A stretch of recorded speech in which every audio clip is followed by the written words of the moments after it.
안녕하세요. 저는 곧 해외로 출국하는 30대 여성입니다.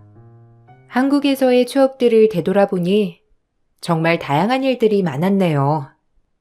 슬프고 답답하고 힘들었던 일들도 많이 있었지만 좋은 사람들을 만나 힐링하고 재밌게 즐겼던 일들도 많답니다. 그 좋은 추억들을 잘 간직하면서 다시 전 원래의 일상으로 되돌아가려고요.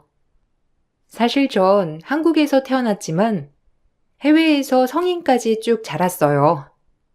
그래서 다들 한국어에 서툴 거라고 했지만 저희 부모님께서는 뿌리를 잊으면 안 된다면서 한국어 공부를 열정적으로 가르치셨죠.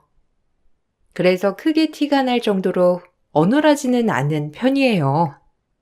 성인이 되고 나서는 한국이 궁금해서 종종 들어왔었는데 그러다 남편을 만났고 저희는 결혼까지 하게 되었어요. 제 사연은 바로 제 결혼기랍니다. 마지막으로 여러분들께 훌훌 털어놓고 가려고요. 전 해외에서 쭉 살았지만 남편은 한국에서도 본인 고향을 벗어나 살아본 적이 없었어요. 남편에게는 미혼인 형과 기혼인 누나 2명이 있었는데 주변에서도 시집살이가 장난 아닐 수 있다고 했었는데 정말 그렇더라고요. 처음 결혼 허락을 받으러 갔을 때 저희 계획을 말씀드렸어요. 엄마, 아빠, 우리 결혼하려고.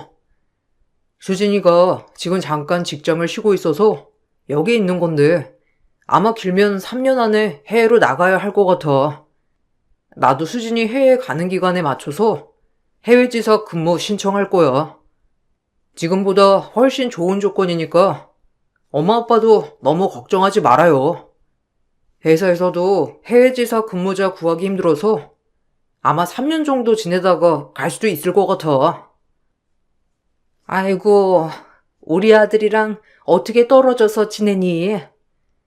그냥 한국에서 이렇게 지내는 것처럼 지내면 안 되는 거야? 아이고, 엄마는 우리 막내 못 보고서는 못 산다. 그럼 너희 결혼하고 나서 신혼집은 어쩌려고? 그러면 너희가 지금 밖에서 살기도 애매한 기간이잖아. 말은 3년이라고 했지만 언제 발령이 떨어질지도 모르는 상황이고 일단 한국에 있는 동안만이라도 우리랑 합가를 해서 지내는 건 어떠니?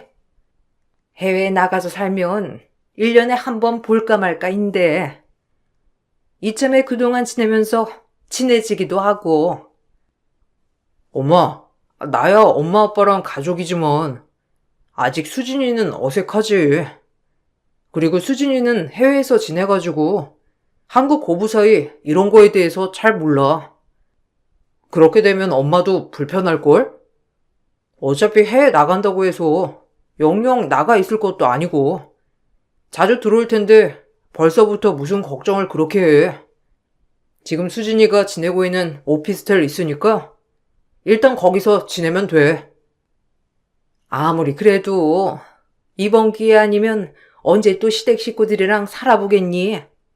그다지 긴 시간도 아니고 솔직히 우리 가족들은 다 바쁘게 사니까 같이 살아봤자 서로 마주할 시간도 많지 않을 거야.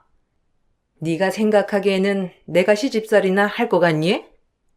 나는 애초에 네 할머니한테 너무 당해가지고 우리 며느리한테는 그럴 생각 추워도 없어. 처음 뵀던 시모는 너무나 쿨하신 분이셨는데 생각보다 성격도 좋으셨고 아쉬워하시긴 했지만 해외 지사 근무에 대해서도 긍정적이셨죠. 그래도 자식이 해외에 나가 살게 되면 얼굴 보며 살기 힘드니 마음이 힘드시겠다는 생각은 했어요. 남이었던 저도 이랬는데 남편은 시부모님의 말을 듣고선 더 약해졌죠. 처음에는 합가를 반대했지만 남편도 점점 마음이 바뀌었고 온 시댁 식구들이 저를 회유하고 부탁하면서 전 시댁에서 신혼생활을 시작하게 되었어요.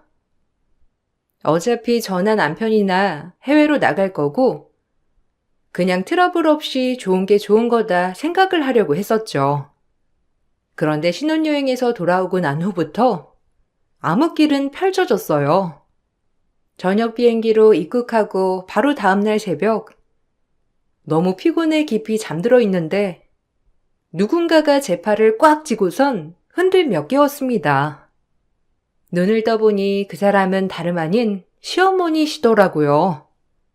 저한테 조용히 하라면서 손짓을 하시고서는 팔을 잡고 나가셨어요.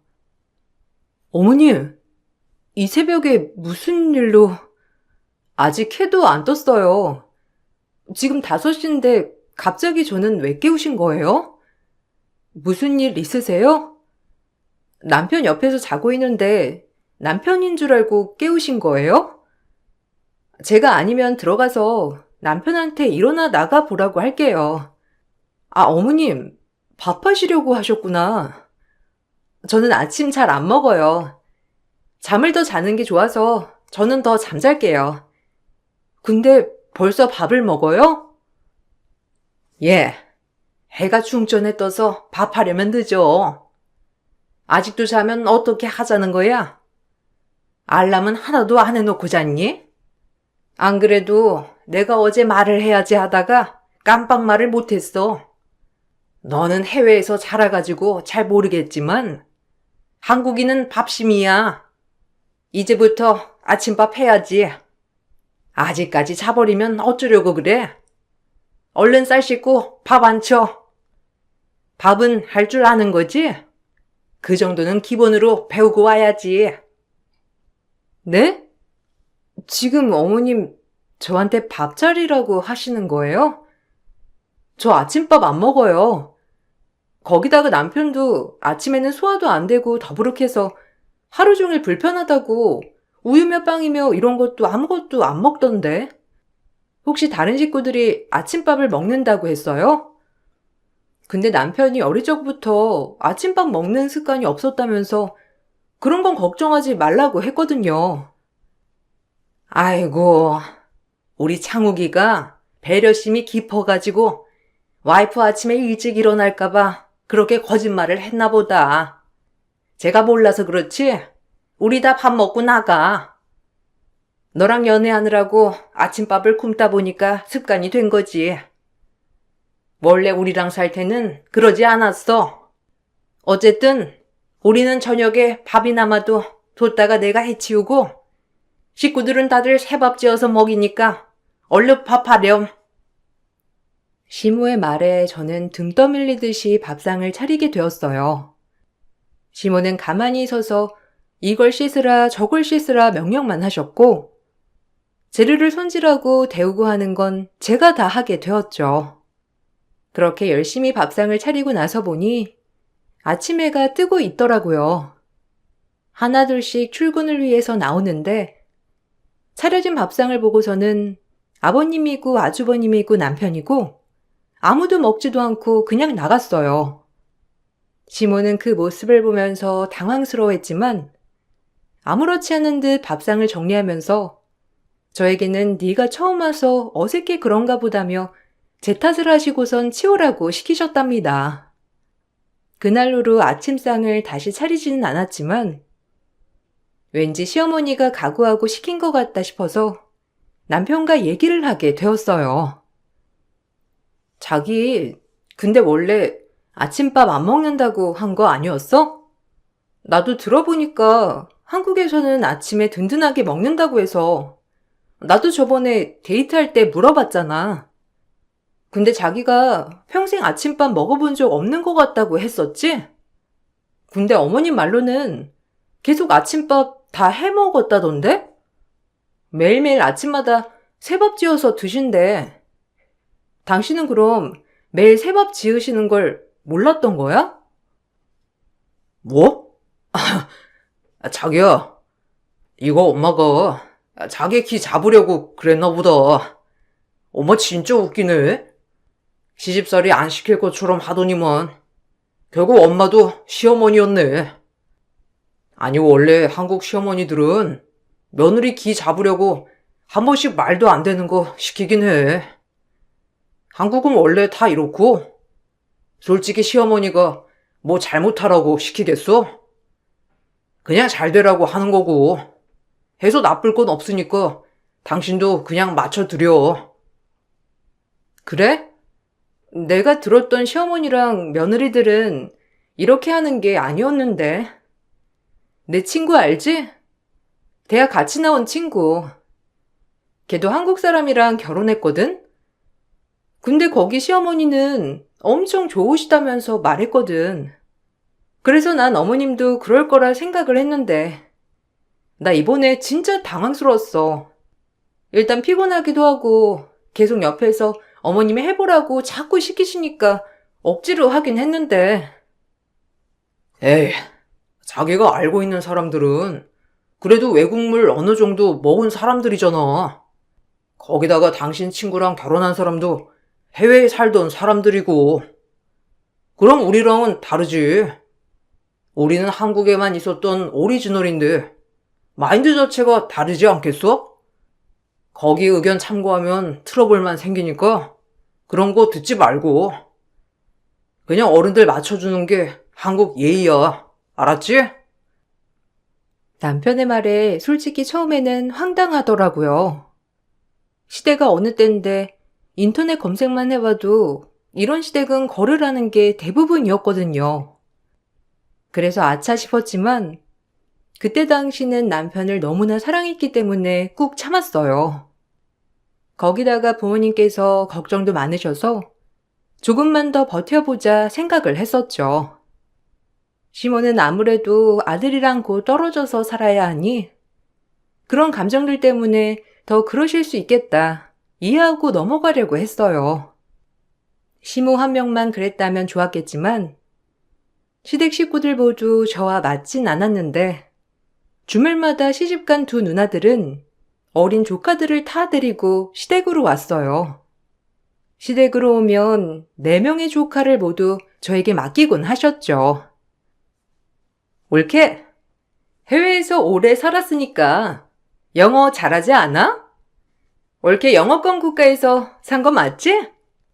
그럼 이제부터 올케한테 공짜 과외 받으면 되겠네. 이제부터 올케는 우리 애들 앞에서 영어만 써. 우리 애들이랑 프리토킹 좀 해줘봐. 그래도 우리 애들 어릴 때부터 영유 다녀서 대화는 되거든? 올케도 계속 한국말만 하니까 힘들 거 아니야. 이럴 때 영어 좀 써야 편하지. 그래, 우리가 올케 생각해서 영어 좀 하는 우리 애들 데리고 온 거야. 근데 오늘 우리 온다고 했는데 아직 밥도 안 했어? 아니 벌써 점심인데. 아무것도 안 차려 있으면 우린 뭐 먹어? 굶어?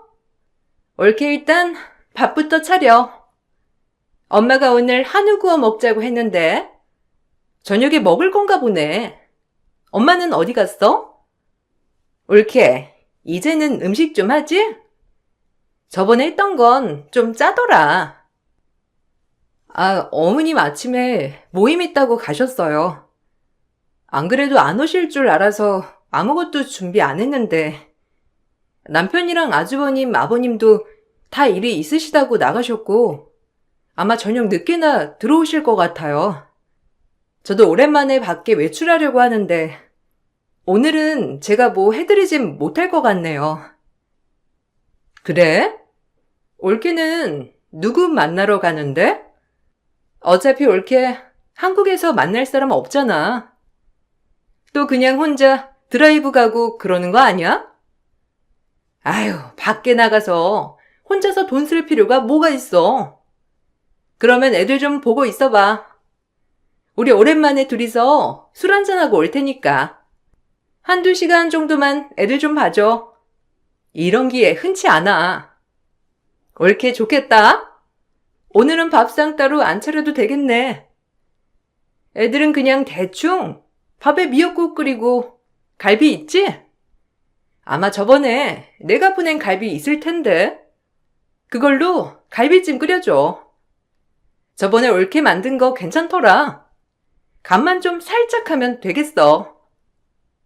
그렇게 신우들은 내 아이를 2시간만 봐달라며 훌쩍 나가버렸고 전 2시간, 3시간, 4시간 기다리다 조카들을 재우고 잠들었죠. 신우들은 다음 날이 되어서야 조카들을 데리러 왔어요. 전 그날 밥을 한 끼도 못 먹었는데 수고했단 한마디도 못 들었답니다. 그나마 조카들이 착하고 절 잘 따라줬기 때문에 견딜 수 있었죠. 그렇게 몇 주를 고생고생하며 있다 보니 안 하던 일을 해서 그런지 몸이 버티지 못하고 몸살이나 버리고 말았어요. 겨우 병원에 가서 주사를 맞고 집으로 와 누워있는데 그날따라 아무리 시간이 지나도 조용하고 고요하더라고요. 집안 곳곳을 둘러봐도 아무도 보이지 않았고 저녁 시간이 다 되어서도 들어오는 사람 한 명도 없어서 이상한 느낌에 남편에게 전화를 걸어봤어요. 자기, 지금 어디야? 오늘 일찍 끝난다고 한 거 아니었어? 집에 아무도 없네. 나 아까 몸살이 너무 심해가지고 병원 가서 주사 맞고 왔어. 근데도 열이 잘 안 떨어지는데 올 때 해열제 좀 사와 줄 수 있어? 도저히 안 되겠어. 약 좀 더 먹고 푹 쉬어야 할 것 같아. 내내 아무것도 안 먹어서 그런가 힘도 없고. 올 때 내가 좋아하는 그 집 음식 좀 사오면 안 돼? 어? 아, 여보. 엄마가 별말 안 했어? 아, 엄마가 깜빡했나 보다. 나 오늘 안 들어갈 거야. 아니, 우리 식구들 오늘 안 들어갈 거야. 엄마가 말한 줄 알았지. 우리 가족들끼리 캠핑 왔어. 안 그래도 당신한테 말하려고 했는데 난 퇴근하고 바로 여기 왔고 엄마가 당신 아파서 쉬고 있어서 그냥 말만 하고 온다면서 하시길래 말한 줄 알았지. 엄마가 당신 먹으라고 냉장고에 죽 끓여 놓으셨대. 일단 그거 먹고 푹 쉬어. 내일 집에 가면서 약 사들고 갈 테니까. 뭐? 캠핑? 아니, 갑자기 캠핑 가는 건 언제 정한 거야? 아무리 그래도 나 깨워서 말이라도 해주고 가지. 메시지라도 남기던가. 근데 집에 왔을 때부터 아무도 없다가 지금까지 없는 건데 언제 집에 왔다 가셨대? 나 당신 올 때까지 계속 기다렸어. 그럼 집에 오늘 아무도 안 들어오는 거야?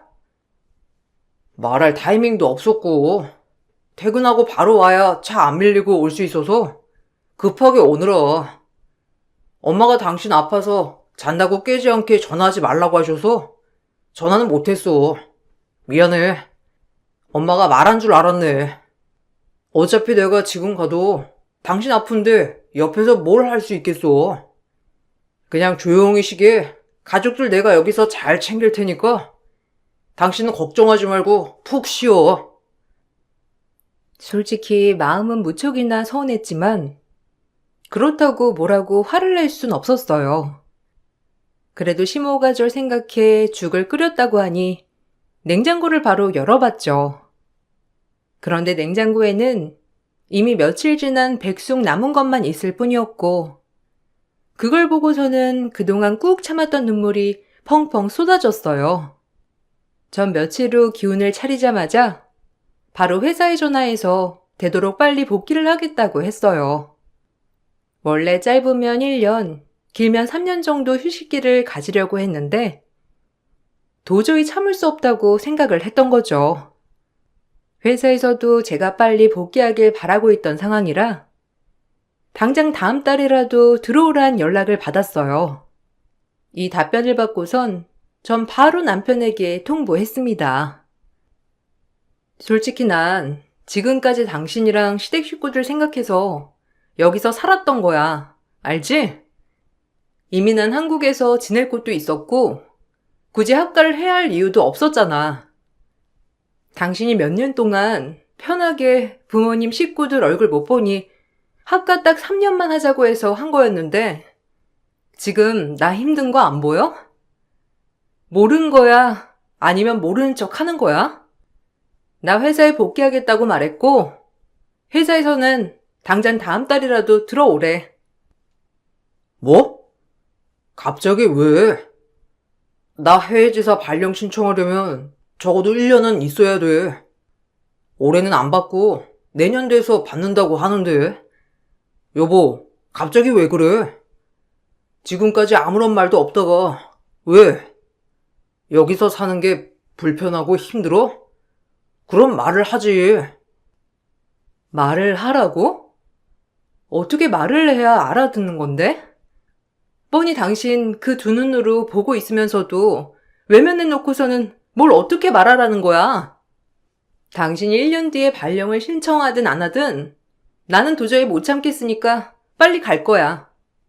내 몸이 지금 망가지게 생겼는데 1년이고 2년이고 기다릴 상황이야? 당신이 봐도 너무하다고는 생각 안 했던 거야? 난 당신이 아무런 말도 안 하길래 괜찮은 거라 생각했어. 당신도 결혼하기 전에 되도록이면 잘 참을 거라고 했잖아. 참지 못하면 말하겠다고 했어서 그냥 지금까지는 괜찮은가 보구나 생각을 했다고. 몰랐어. 미안해. 내가 가족들한테는 잘 얘기할 테니까 다음 달에 가겠다고만 하지 마. 남편과 투닥이고 나서 조금 잠잠해지는 듯 했어요. 그전에는 시모는 제 얼굴을 볼 때마다 이건 어쩌니 저건 어쩌니 지적만 했었는데 그날 이후로는 절 봐도 별다른 말을 하지 않았죠. 그런데 시모가 잠잠해지니 다른 사람들이 더 난리가 났어요. 시모가 자꾸만 시누이들한테 하소연을 하시는지 시누들은 그날 이후로 평일에도 한 번씩 불시에 방문하거나 주말에는 아예 매일 찾아오기 시작했고 오고 나서는 살림이 부족하다면서 지적했어요. 옳게 해외로 다시 가는 건 좋아. 근데 아무리 그래도 와이프로서 해야 할 일은 똑부러지게 해야 하는 거 아니야? 옳게 외국인이랑 결혼한 거 아니잖아. 한국인이랑 결혼을 했으면 어느 정도 문화는 따라야지. 외국 나가면 우리 귀한 막내, 우리는 올케한테 다 맡길 수밖에 없는데 살림을 이 모양 이 꼴로 하면 어떻게 할 거야? 냉장고 정리는 왜 이렇게 된 건데? 이런 식으로 엉망으로 하면 어떡해? 1년 동안 배울 수나 있겠어? 전 아직 냉장고 정리까지는 안 해봤어요. 어머님께서 항상 냉장고 정리하시고 물건 꺼내는 것도 저 못 믿었다고 안 시키시거든요. 아마 어머님이 편하시게 그렇게 정리를 해두신 것 같은데 엉망인가요? 제가 어머님한테 잘 말씀드릴게요. 그래도 어머님이 살림은 40년은 더 하셨는데 그렇게 엉망진창으로 하셨어요? 뭐 엉망까지는 아니고 근데 우리 엄마 너무 부려먹는 거 아니야? 엄마가 이제는 나이가 있으신데 매일 설거지도 하고 빨래도 하고 청소하고 집안 살림 모두 엄마 손 안 거치는 게 없는데 엄마가 얼마나 힘들겠어? 안 그래 옳게? 식구 하나 는다는 게 간단한 게 아니라니까? 일은 2배로 늘고 더 고된 건데 아직도 엄마한테 시키고 있어? 형님, 그건 모르시는구나. 안 그래도 어머님께서 힘들다고 저 여기 오고 2주 만에 청소 빨래 다 저한테 주셨어요. 어머님이 냉장고 정리만 하시고 다른 건 다 저보고 하라고 하셨거든요. 그래서 좀 편해지신 줄 알았는데 어머님이 힘드시대요? 그렇구나. 안 그래도 주변에서 원래 어르신들이 하던 일을 안 하게 하면 여기저기 아프고 힘들다고 한다고 저보고 일 뺏지 말라더라고요. 다시 어머님이랑 잘 상의를 해가지고 원래 하던 일 잘 하실 수 있도록 말씀 좀 드려볼게요. 제가 이렇게 말을 해버리니 신우는 아무 말도 못하더라고요. 아마 제가 이 정도로 조리 있게 말을 할 거란 생각은 안 했던 것 같아요. 저에게 자꾸만 말로는 지고 있으니 신우는 집안 곳곳을 다니면서 사사건건 다 트집을 잡았죠.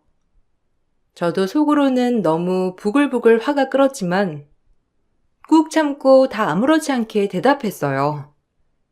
아주버님과는 집안에서 대화를 많이 한 편은 아니었는데 처음 아주버님은 굉장히 신사답고 젠틀했거든요.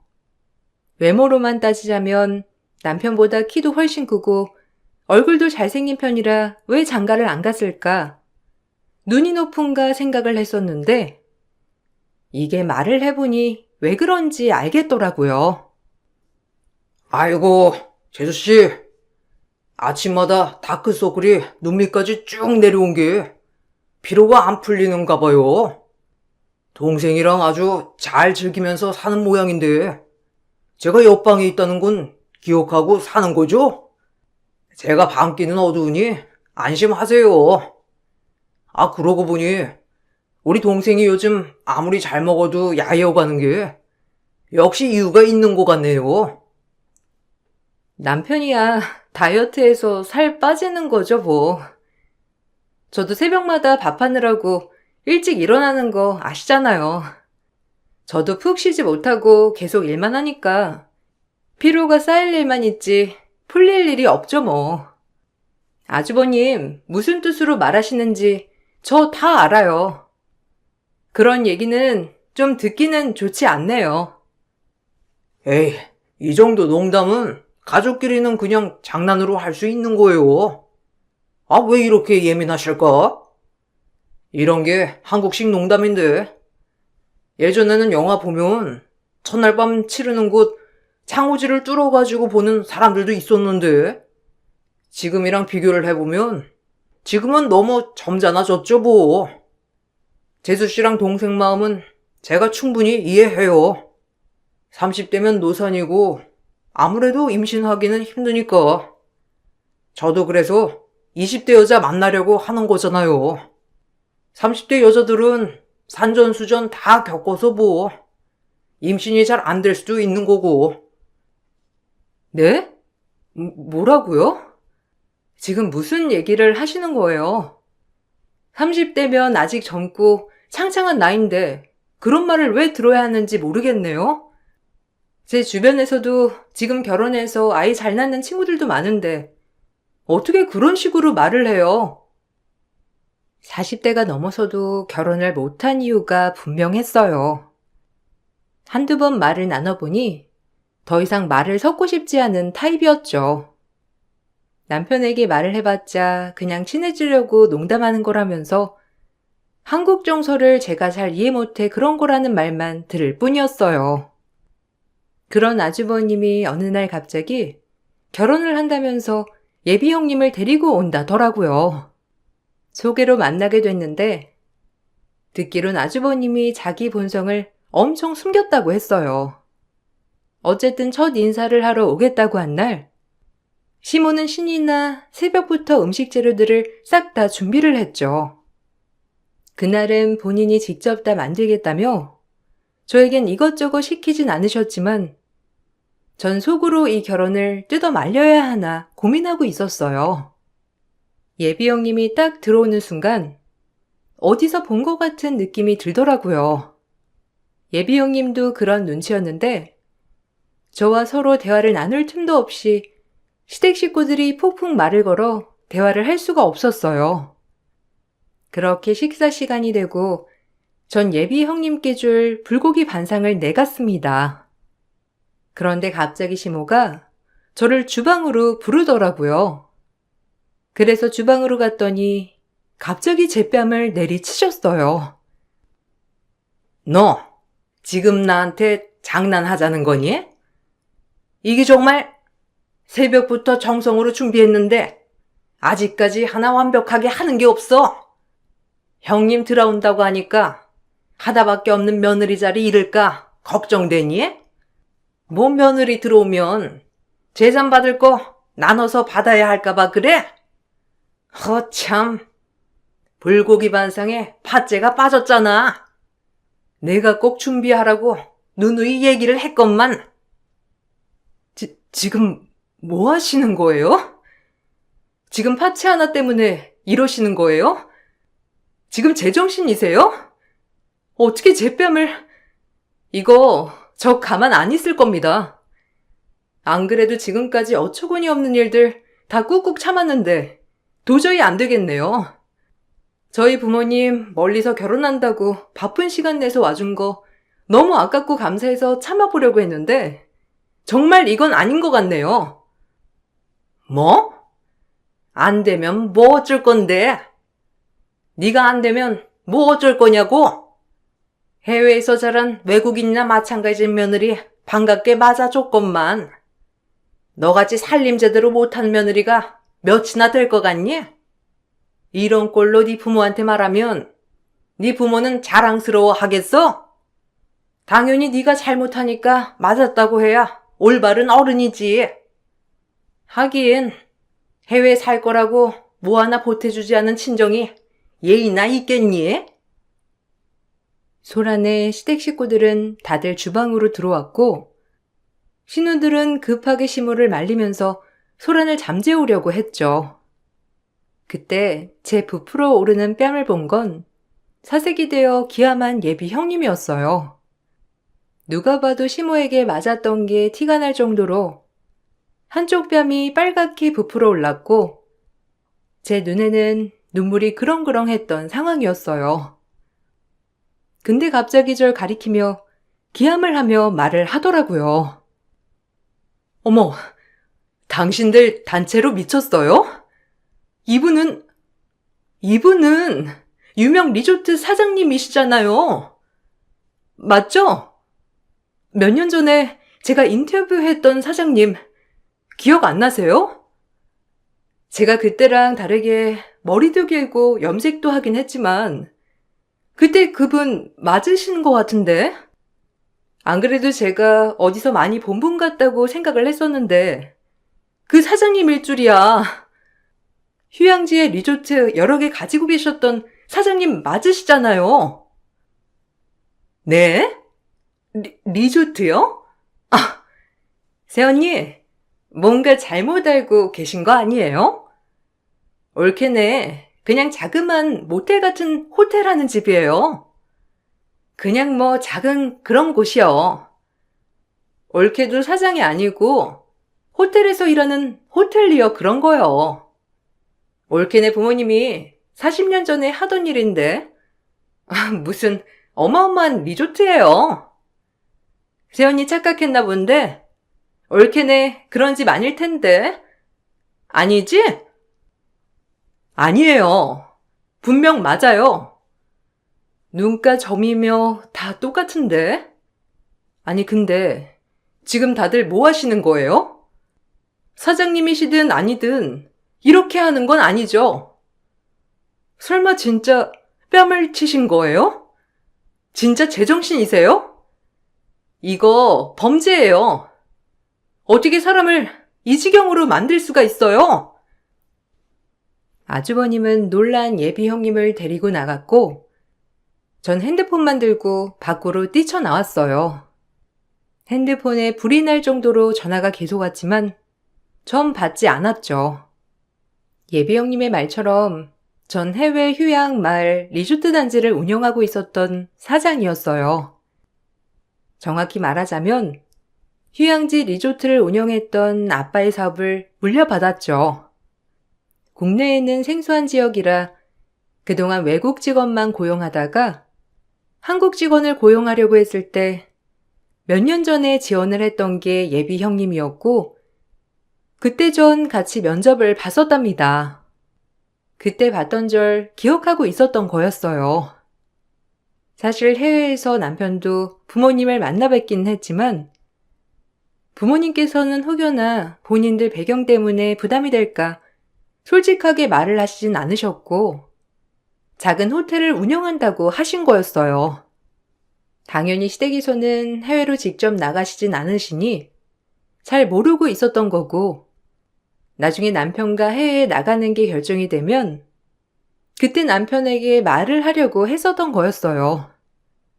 시댁에서는 그날로 시댁 식구들이 계속 연락을 해왔고 제발 마지막으로 한 번만 얼굴 보며 얘기하자는 말에 마지막으로 만나게 되었어요. 내가 한국 스타일을 좀 알려주려고 하다 보니까 열정이 너무 과다했던 것 같아. 그래서 실수를 한 것 같구나. 거기다가 오랫동안 혼자였던 큰아들이 장가를 간다고 하니 너무 예민했던 것도 있고 너무 미안해. 내가 사과를 할 테니까 그만 화 풀어. 한국에서는 어른이 사과를 하면 아랫사람은 받아줘야 예의인 거야. 알지? 그래. 엄마, 이번에는 조금 심했어. 옳게. 내가 엄마한테 엄청 화냈어. 어떻게 그렇게까지 했을까? 옳게. 사람이 살다 보면 너무 감정이 격해져서 갑자기 확 튀어나올 때가 있어. 한국 사람들은 예의가 더 중요해서 하나하나 디테일한 거에 더 예민해서 그런 거지? 옳게가 미워서 그런 거 아니야. 알지? 그래. 내가 좀 그런 거에 약하긴 하지. 예의가 중요하니까.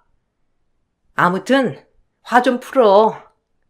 우리랑 합가하는 게 불편하면 니들이 나가 살 수 있는 집 우리가 구해줄 테니까 다른 건 몰라도 아들 전화는 받고 오해도 풀고 그러렴. 아들은 그냥 가족들 사이가 멀어질까봐 그랬던 거야. 예의 운운하시는 분들 치고는 무척이나 예의가 없으시네요. 할 말은 다 하셨죠? 당신네 아들 기중한 막내랑은 앞으로 대화도 같이 살 생각도 없으니 걱정하지 마세요. 이미 소송은 진행했고 아마 소장 갈 겁니다.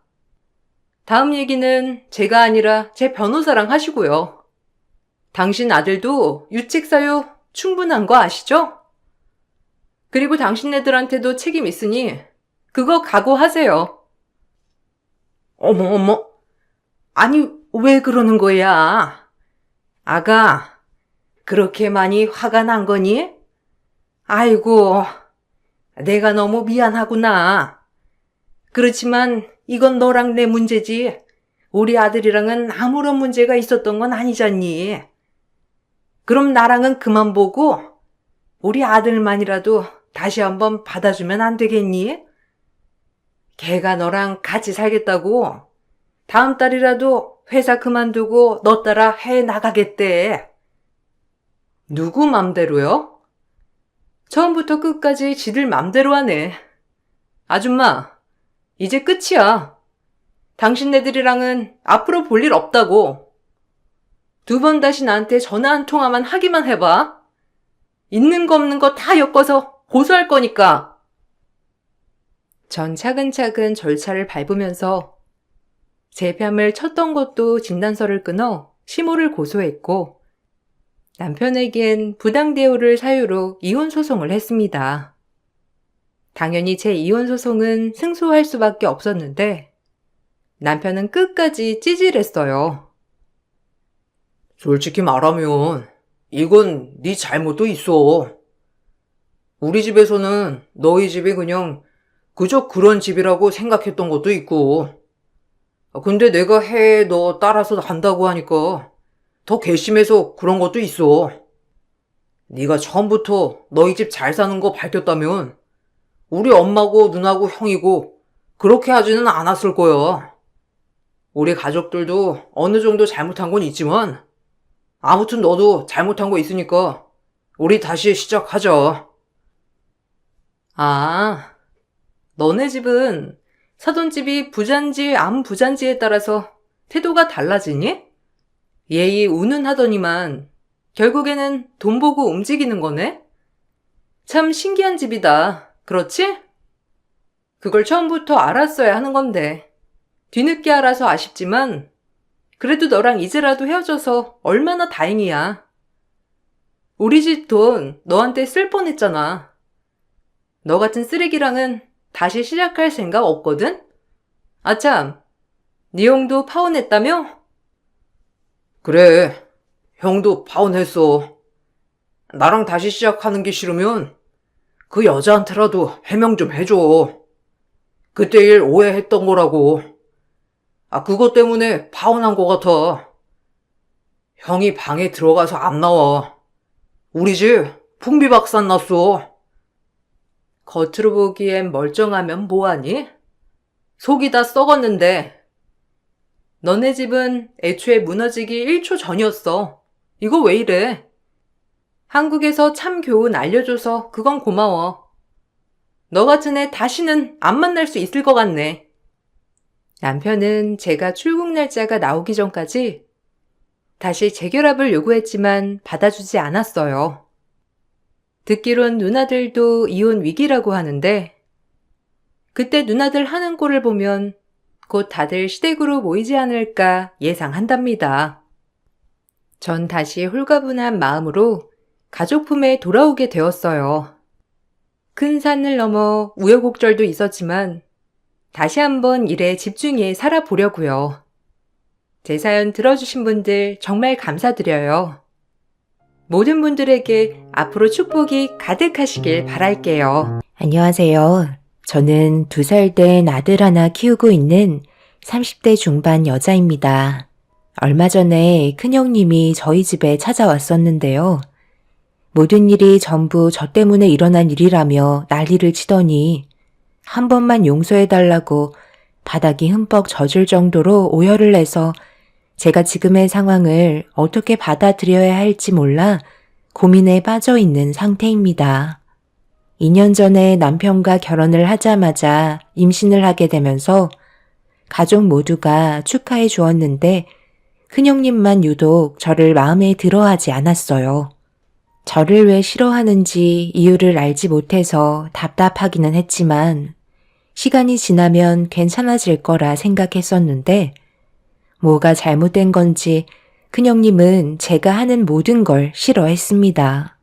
임신 중에 스트레스를 받는다는 건 저도 그렇고 뱃속에 있는 아이한테도 좋은 영향을 주지 않기 때문에 해결 방법을 찾아야만 했어요.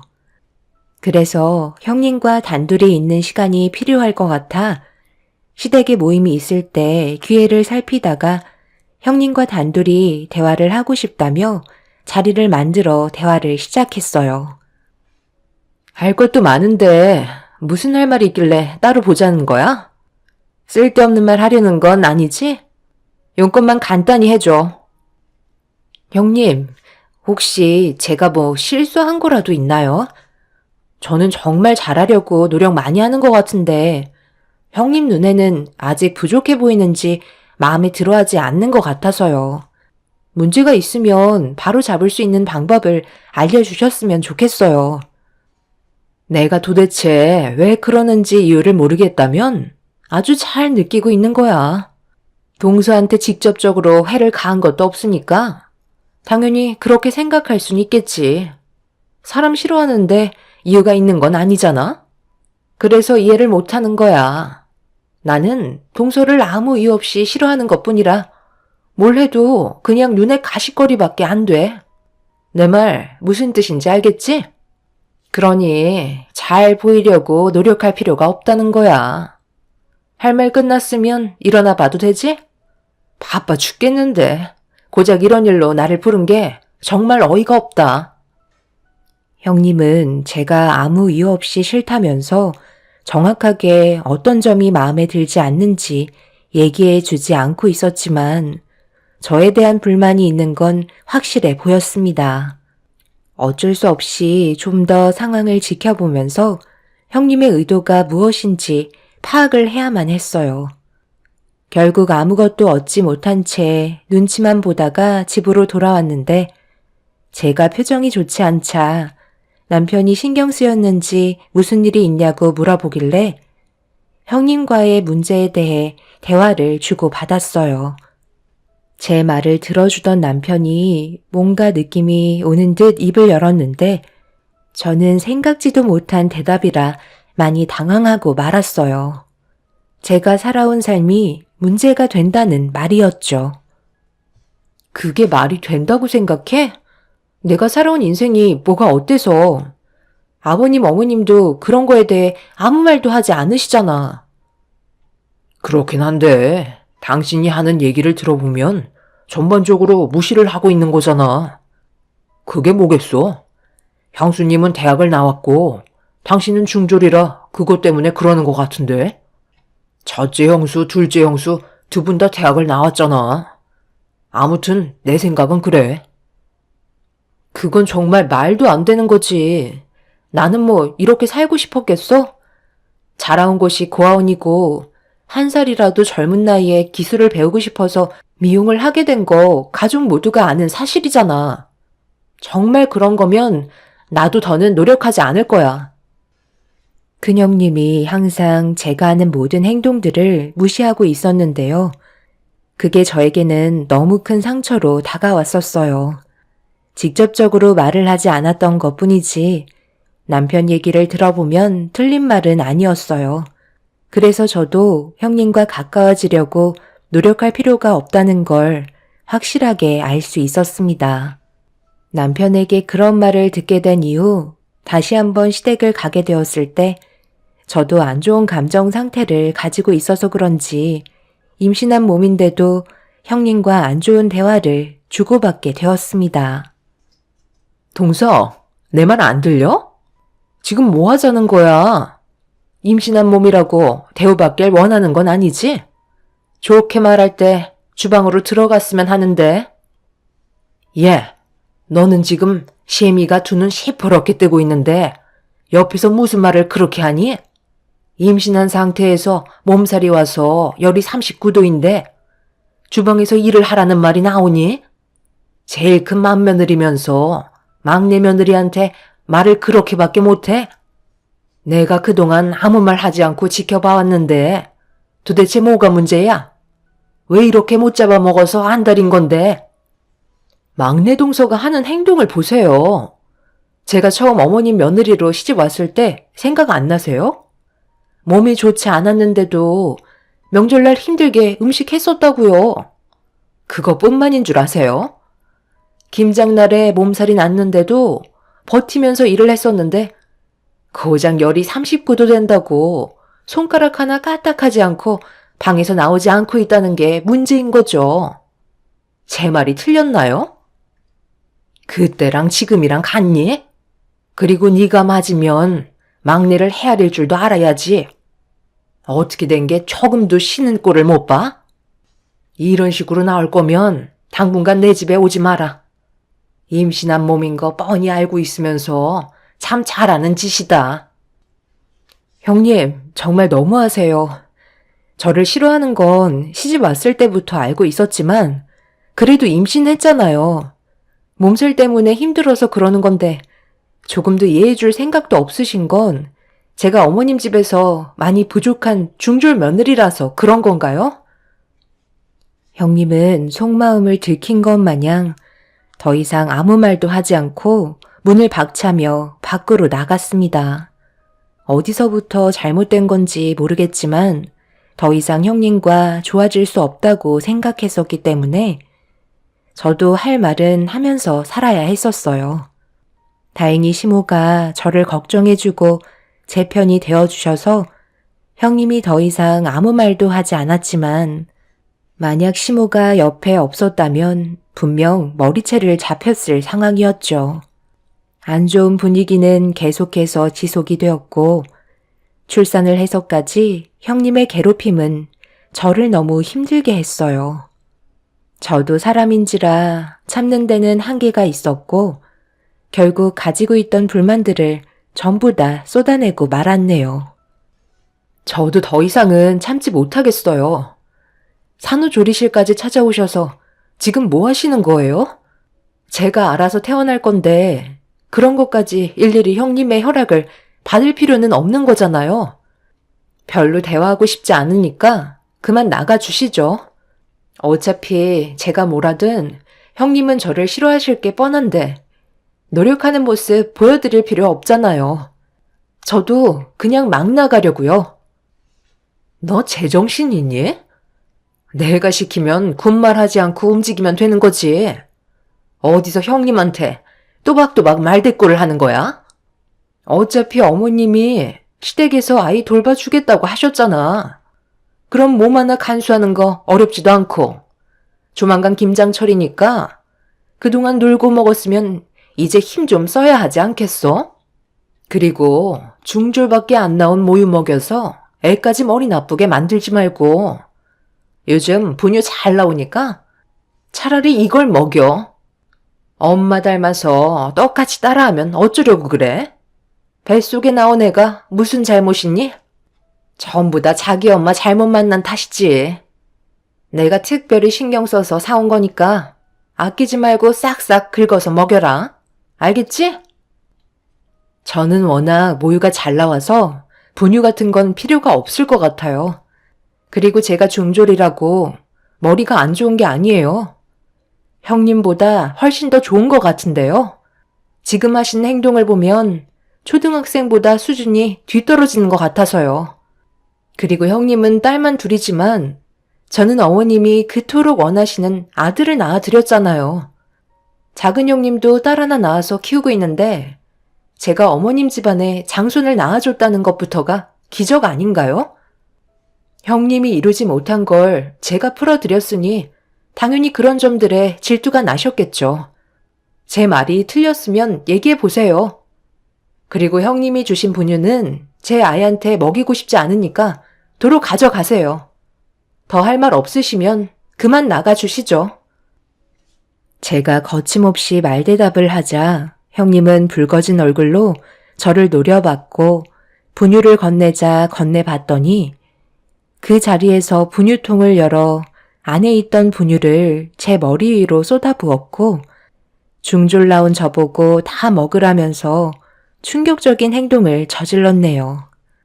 온몸이 분유로 뒤덮여진 상태였고 형님은 볼일이 끝났는지 산후조리실에서 나가려 하길래 옆에 놓여있던 분유통을 들어서 형님을 부른 다음 고개를 돌리자마자 면상에 던지고 말았습니다. 날아오는 분유통을 미처 피하지 못한 형님은 코를 강타하게 되면서 그 자리에서 코피를 흘리는 사고를 당하고 말았죠. 그 자리에 주저앉아 코를 움켜쥐며 비명을 질렀고 그 소리에 직원분들이 제가 있는 곳으로 달려와 산후조리실 문을 여는 순간 난장판이 된 모습을 보고 입을 다물지 못했습니다. 이성을 잃어버린 형님은 저를 잡아먹을 듯이 달려들었지만 직원분들이 형님을 말려주셔서 저에게 더 큰 피해가 가지 않게 지켜주셨습니다. 저를 노려보며 가만두지 않겠다고 건물이 떠나갈 정도로 소리를 질렀어요. 제가 손해볼 건 없었기 때문에 형님이 더 이상 두렵지 않았고 결국 이런 문제가 시모의 귀에까지 들어가고 말았습니다. 한 사람으로 인해 집안의 분위기가 점점 안 좋아지자 시모도 더는 지켜보고만 계시지 않으셨어요. 너 지금 나랑 뭐 하자는 거야? 내 성격 몰라서 이런 식으로 행동하는 거야? 산후조리실에 찾아갔으면 조용히 있다가 가면 될 것을 분유통으로 한바탕 난리를 쳤었다며? 너 도대체 이러는 이유가 뭐야? 언제까지 그럴 건데? 막내가 아들을 낳아서 그게 그렇게 배가 아팠니? 뭐든 적당히 해야지. 가만히 있으면 끝을 모르고 계속해서 망나니 마냥 날뛰면 내가 그냥 넘어가지 않을 거라는 걸 돌대가리가 아닌 이상 모르지 않을 텐데. 어떻게 그런 머리로 대학을 나온 거니? 당분간 얼굴 보고 싶지 않으니까 모임 있을 때 너는 빠지거라. 가족들에게 좋은 영향을 주지 못할 망정 계속해서 안 좋은 분위기로 이끌어가는데 내가 그 꼴을 더는 지켜볼 수 없을 것 같다. 한번 얘기했으면 알아먹어야지. 상황을 이런 식으로 만들어? 내 말이 무슨 뜻인지 이해는 했지? 내 허락이 떨어지기 전까지 절대 눈에 띄지 마라. 지금 용서를 구해봤자 받아줄 마음 조금도 없으니까 이제 그만 집으로 돌아가. 아들, 너도 꼴 보기 싫으니까 같이 나가라. 집안의 장남이 마누라 하나 휘어잡지 못해서 집안 전체를 진흙탕으로 만들었는데 그걸 보고 가만히 있는 너도 문제다. 엄마는 왜 저한테까지 불통을 튀기시는 거예요?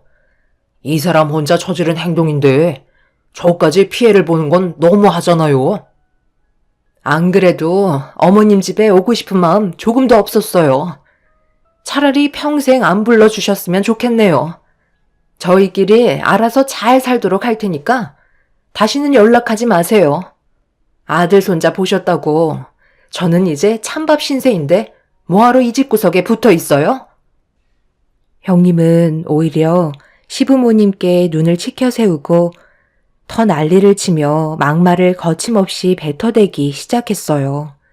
그 모습을 지켜보고 있던 저희 가족 모두는 형님의 모습에 너무 큰 충격을 받았었죠. 그런데 알고 보니 작은 형님이 며느리로 들어왔을 때도 비슷한 상황이 있었다며 작은 형님이 설명을 해주는데 딸을 낳게 되면서 더는 괴롭히지 않았다는 말을 듣게 됐을 때 확실히 알 수 있었습니다. 제가 언제 임신을 하게 될지 몰라 예민해져 있는 상태였는데 임신을 하면서 아들을 낳게 될까봐 걱정을 했던 거고 그게 현실이 되니 저를 더욱더 괴롭혔던 걸 알 수 있었습니다. 이런 상황들이 대충 이해가 되면서 큰형님과는 두 번 다시 엮이지 않는 게 좋을 것 같아 시모에게 그냥 인연 끊고 살았으면 좋겠다고 부탁을 하게 되었어요. 함께 지내다 보면 분명 제가 아니더라도 아이한테 문제가 생길지 모른다는 불안감이 제 등을 서늘하게 만들었습니다. 그래서 형님이 집으로 돌아간 뒤에 걱정하고 있는 것들을 전부 시모에게 털어놨고 시모도 어느 정도 예상은 하고 계셨는지 제 말을 들어주셨어요. 그날 이후 형님과의 인연을 끊어냈다고 생각했었지만 모든 건 뜻대로 풀리지 않더군요. 근시숙이 주말만 되면 시댁에 찾아오셔서 안 좋아진 상황을 해결하려고 시부모님과 지속적인 대화를 이어나가는데 그럴 때마다 시부모님이 다시 형님을 받아줄까봐 너무 불안했었어요. 그렇게 시댁에서 시부모님의 도움을 받으면서 지내던 어느 날 시모의 심부름으로 마을 회관에 잠시 다녀왔었는데 시댁 앞에 언제 오셨는지 큰 시숙차가 주차되어 있길래 한숨을 쉬면서 들어가려 하는데 큰 시숙이 집에 들어가지 않고 마당에서 누군가와 통화를 하고 있더라고요.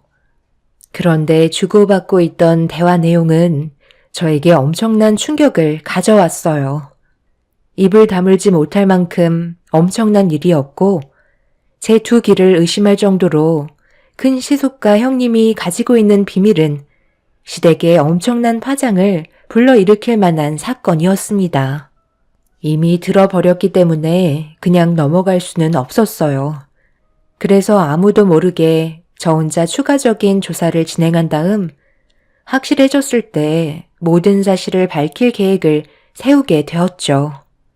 근시숙은 그날도 어김없이 형님을 용서해달라고 찾아왔지만 시부모의 마음은 조금도 변하지 않았고 근시숙은 점점 더 불만이 커지기 시작했어요. 결국 안 좋은 감정 상태로 돌아간 이후 한동안 시댁에 찾아오지 않고 있었습니다. 저는 그 사이 여러 가지를 조사하면서 많은 것들을 수집할 수 있었고 이런 사실을 가족들에게 숨기고 있었다는 거에 엄청난 배신을 느끼게 되었죠. 형님 내외가 시댁에 안 들어온 지 몇 달이 흘러갈 때쯤 큰 시숙이 또 한 번 찾아왔어요. 시간이 어느 정도 흘렀으니 받아줄 거라 생각했는지 모든 걸 다시 제자리로 돌려놓고 싶어 했습니다.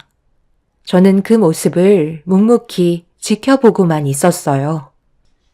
받아주는 건 너희 아빠랑 내가 결정할 문제인데 왜 이렇게 보채는 거야? 정작 본인이 정말 잘못했다고 느끼고 있으면 한 번이라도 찾아왔었겠지. 네가 이런다고 좋아질 거 하나 없다는 거 모르니? 너도 잘한 거 없으니까 이제 그만 찾아와라. 정말 이러실 거예요? 언제까지 수아 엄마 안 받아줄 건데요? 그냥 좋게 해결하면 좋잖아요. 이런 식으로 관계 유지하는 건 맞는 거예요? 이게 다 재수 씨 때문에 벌어진 일이잖아요. 고아의 중졸이 저희 집안과 맞는다고 생각해요? 저도 처음에 인사 왔을 때부터 마음에 안 들었었다고요. 왜 저희만 찬밥 신세여야 하는 건데요? 아주버님, 말이 좀 심하신 것 같아요. 고아의 중졸이 어때서요? 그게 이 집 며느리로 살아가는데 문제가 되는 건 아닌데 왜 계속 그걸 강조하시는 거죠? 미운 털 박힌 건 형님인데 제 잘못이라고 얘기하시는 건 문제가 있는 거 아닌가요? 형, 이제 그만 좀 하면 안 돼? 가족 모두가 형수한테 잘못이 있다고 하는데 계속 일을 크게 만들어야 되겠냐고. 형이 정말 형수님을 생각한다면 이런 식으로 나오는 게 오히려 역효과만 불러일으키는 거야. 우리는 형수 얼굴 보기도 싫다고. 어머님, 저 왔어요. 도저히 억울해서 더 이상 이렇게 살고 싶지가 않아요. 제가 그동안 어머님한테 얼마나 잘했는지 모르시는 거 아니시면서 어떻게 이런 식으로 차별을 주실 수가 있으세요? 막내 며느리가 들어왔다고 해서 애지중지 하시더니 아들 손자까지 안겨드렸다고 저는 아예 찬밥 신세잖아요. 그러니 화가 안 나겠어요? 여태까지 몸이 부서져라 이런 것도 저예요. 매년 집안 행사 있으면 두 팔 걷고 움직였는데 좋은 말 한 번 해주신 적 없으시잖아요. 그래서 무슨 말이 듣고 싶은 거야? 칭찬을 듣고 싶은 거니? 아니면 용서를 받아달라는 거니? 그러는 너는 나한테 할 말이 그것뿐이야? 다른 할 말은 없는 거니? 어떻게 된 게 너희들만 생각하고 내 입장은 단 한 번도 생각해주지 않는 거지? 내가 지금까지 살아오면서 너희들이 좋다면 뭐든지 다 해줬고 결혼까지 허락해줬으면 감사하게 생각해야지. 계속해서 일을 이런 식으로 만들어? 너희가 애들보다 한두 살 더 먹었으면 좀 더 이해하고 배려할 줄도 알아야지. 마지막으로 기회를 줄 테니까 할 말 있으면 해봐라. 내가 이 정도까지 얘기했으면 알아먹어야지. 나한테 숨김없이 모든 걸 털어놓는 게 좋을 거다. 그렇지 않으면 두 번 다시 용서하지 않을 거고 뒤따라오는 일들은 너희들이 전부 다 짊어져야 할 거야. 무슨 말인지 알았으면 기회를 줄 때 사실대로 얘기해라. 너희들이 지금 생각하고 있는 그걸 말하라는 거야. 무슨 말씀을 하시는지 저는 전혀 모르겠는데요. 어머님, 혹시 치매 오셨어요? 도대체 저희한테 뭘 원하시는 거예요? 그동안 나를 속이고 살아서 기분이 좋았니? 분명 기회를 줬는데 마지막까지 너는 나에게 실망만 안겨주는구나. 이거 받아라. 그리고 여기에 있는 내용 모두를 해명해야 할 거야. 이미 배는 떠났지만 아직 법적인 처벌이 남아있다는 걸 인지하고 있어야 할 거다. 우리 집안의 맏며느리로서 마지막 기회를 한 번 더 주는 거니 전부 다 설명해라. 시모는 형님에게 서류 봉투 하나를 건네주었어요. 그때부터 뭔가 느낌이 좋지 않다는 걸 눈치챈 형님은 떨리는 손으로 서류 봉투를 건네받았고 안에 있던 내용물을 확인하는 순간 그 자리에서 시부모님께 무릎을 꿇고 손이 발이 되도록 빌었습니다. 시모가 조사한 내용은 제가 알아본 거와 비슷했었어요. 그런데 시모는 형님이 어떤 사람인지 알면서도 그동안 모른 척하면서 지내왔었는데 형님은 오히려 저에게 안 좋은 행동을 보였다는 거에 많은 실망을 하고 계셨습니다. 형님이 아무 말도 하지 않자 시모가 입을 열었어요. 왜 아무 말도 못하는 거야? 손이 발이 되도록 빌면 뭐하니? 이렇게까지 안 좋은 상황을 만든 게 너잖아? 정말 웃긴 거야. 지금까지 너는 착각 속에 빠져 살고 있었잖아. 현실은 그게 아닌데, 그치? 막내는 고아원에서 자라 중졸인 상태에서 내 집에 들어와 사는데 너는 대학까지 나왔으니 뭔가 불만이 많았겠지. 그런데 첫째 너 대학 안 나왔잖아. 지금까지 나를 속이고 있었으면서 본인이 정말 대학을 나온 것 마냥 살다 보니 네가 대학을 나온 사람이 되어버린 거니? 그래, 그건 이해해 줄 수 있다 치자. 그런데 내가 봤을 때 막내 며느리를 괴롭힌 제일 결정적인 이유는 너도 고아원 출신이라서 더 그런 거 아니니? 너 이 사실 언제까지 숨길 수 있다고 생각한 거야? 언젠가는 솔직히 얘기하겠거니 믿고 있었는데 끝까지 말을 하지 않더라. 시모도 모든 사실을 알고 있었어요. 형님은 대학을 나오지도 않았으면서 거짓을 꾸미고 있었고 그동안 고아원에서 자라왔었는데 이런 사실을 전부 다 숨기고 있었습니다. 큰 시숙과 만남을 가지다가 형님은 고아라는 사실을 밝히는 걸 안 좋게 생각할까봐 그때부터 숨기기 시작했고 형님의 친정 부모님들마저 돈으로 불러들인 사람들이었습니다. 머리부터 발끝까지 전부 거짓된 삶을 살고 있었던 거였죠. 그런데 정작 저는 모든 걸 오픈하고 시모에게 접근했으니 저를 좋게 받아들여 주셨고 대래 형님은 저와 비슷한 조건인데 평생을 숨기고 살아야 한다는 거에 불만이 생겨 계속해서 저를 더 못살게 굴었던 거였죠. 형님은 손이 발이 되도록 빌었지만 이미 버스는 떠난 상태였고 시부모님께서는 형님을 받아주지 않으셨어요. 그제서야 모든 걸 저희 가족들 앞에 털어놓으면서 그동안 힘들었던 점들에 대해 전부 다 꺼내 놓았습니다. 어머님, 정말 죄송해요. 이런 식으로 상황이 안 좋아질 줄 몰랐어요. 저도 이 사람 만났을 때 고아라는 제 신분이 너무 싫었고 수아 아빠는 대학을 나왔는데 저는 고졸이라 그것도 싫어서 대학을 나왔다고 거짓말을 하게 됐어요.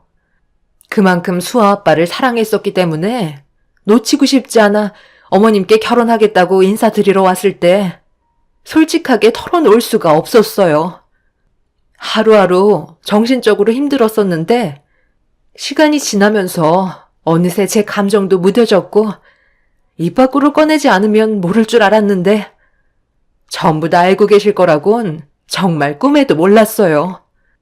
저는 힘들게 이 사람과 결혼을 했는데 막내 동서는 큰 어려움 없이 자기가 고아 신분에 중졸이라고 얘기하는데 어머님이 아무렇지도 않게 받아주시는 거 보고 놀랐었는데 그날 이후부터 제가 손해를 보는 것 같은 느낌이 들어서 괜히 싫어진 거였어요.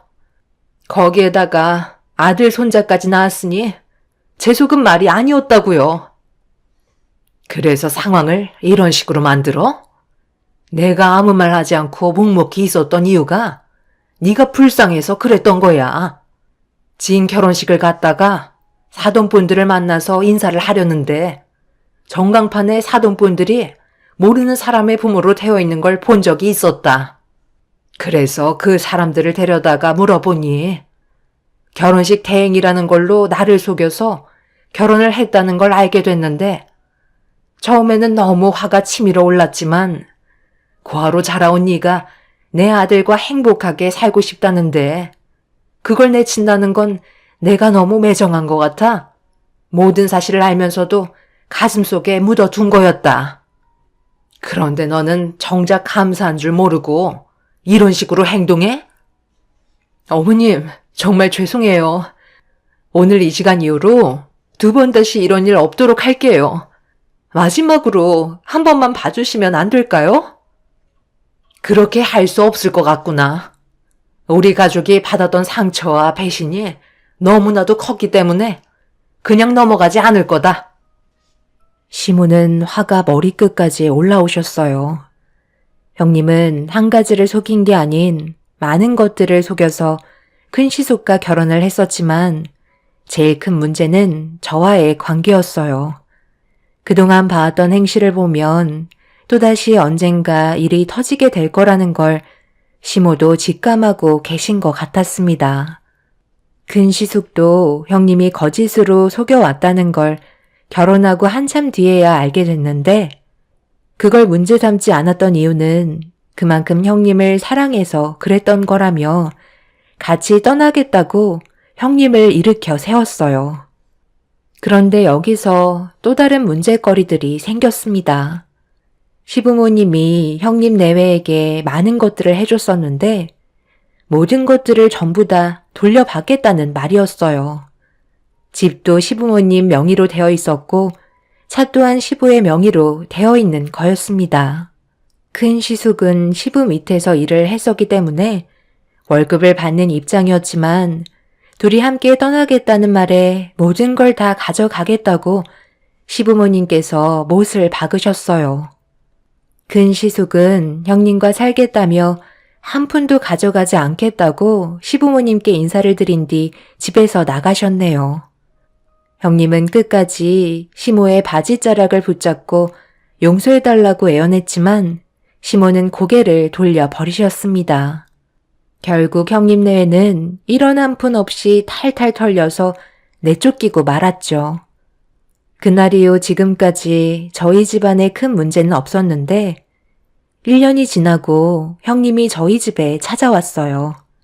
사는 게 어렵다는 이유 때문에 다시 좋은 관계를 만들고 싶다는 얘기였죠. 제가 시모에게 형님을 받아달라고 좋은 쪽으로 대화를 이끌어 가달라고 부탁을 했지만 쉽게 답을 주지 못했습니다. 저도 형님에게 받았던 상처가 컸기 때문에 아직까지 상처가 아물지 않았거든요. 형님도 고아원 생활을 했다는 게 정말 놀라운 일이었지만 이런 식으로 삶이 달라질 줄 정말 상상도 못했었네요. 다시 인연을 만들어도 분명 언젠가 또 다른 문제점들이 생길 것 같아 당장은 형님의 부탁을 들어줄 수 없을 것 같지만 한편으론 저도 같은 아픔을 가지고 있기에 좋은 쪽으로 해결해야 하는 건지 고민이 되네요.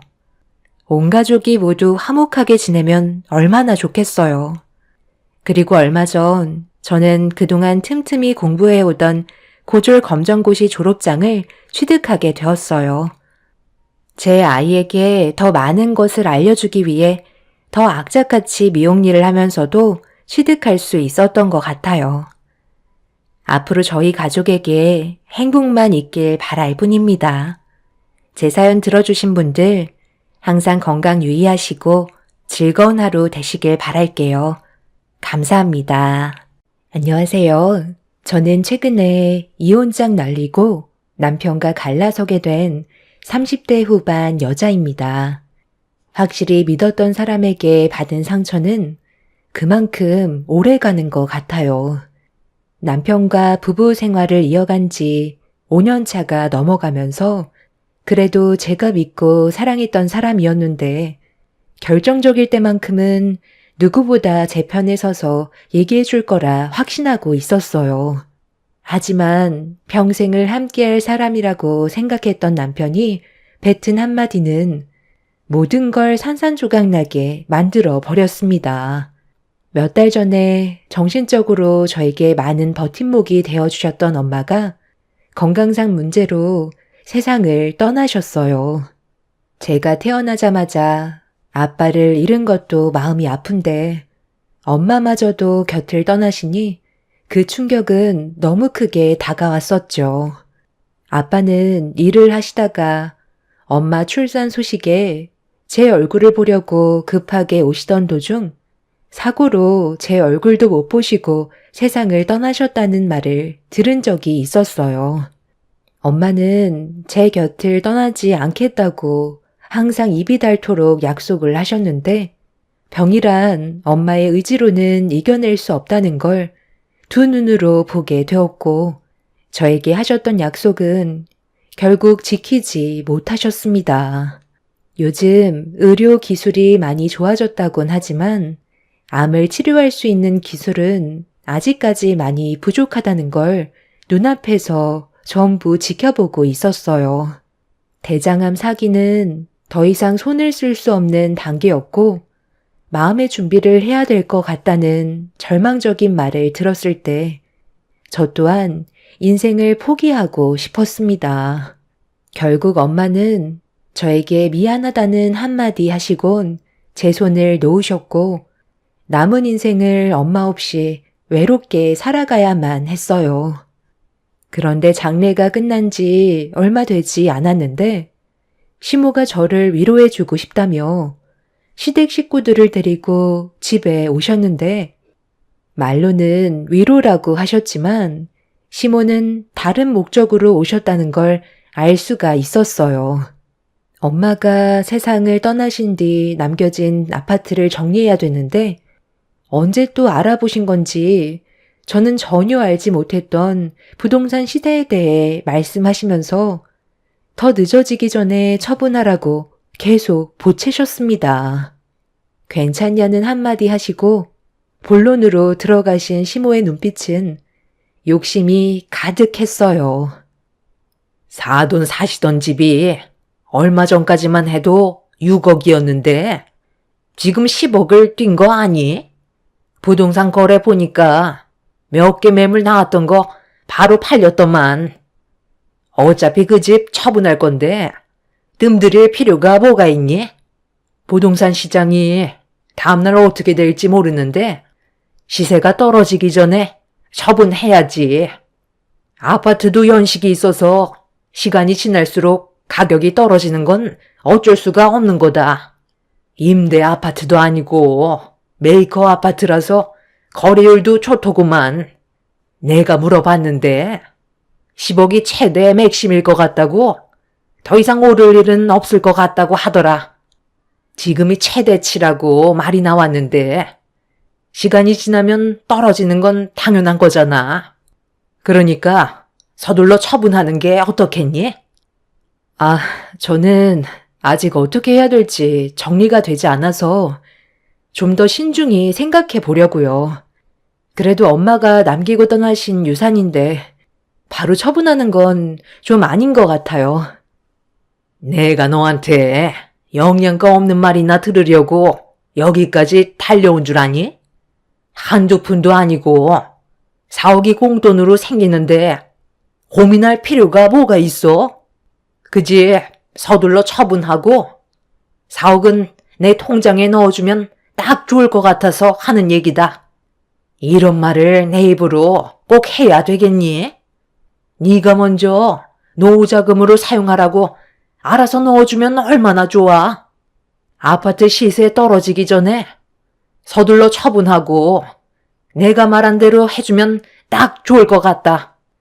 같이 먹고 살아야 좋지 않겠어? 말로는 저를 위로해 주신다고 오셨지만 어머님 목적은 저희 엄마 아파트 처분 때문에 오신 거였네요. 4억의 시세 차익이 발생하니까 그 돈으로 노후 자금을 마련하고 싶으셨던 거였어요. 좀 전에 말씀드렸지만 아직까지 처분할 마음 없으니까 더 하실 말씀 없으시면 그만 나가주셨으면 좋겠어요. 엄마, 제가 뭐라고 그랬어요. 안 된다고 했잖아요. 저희가 말만 가족이지. 결국 돈 얘기 나오면 등 돌리게 되어 있다니까요. 에휴, 그만 포기하세요. 내가 그동안 너한테 얼마나 잘했는데 공돈으로 생기게 될 4억 그거 노후자금으로 좀 쓰고 싶어서 어렵게 말을 꺼냈으면 시엠이 입장도 생각을 해줘야지.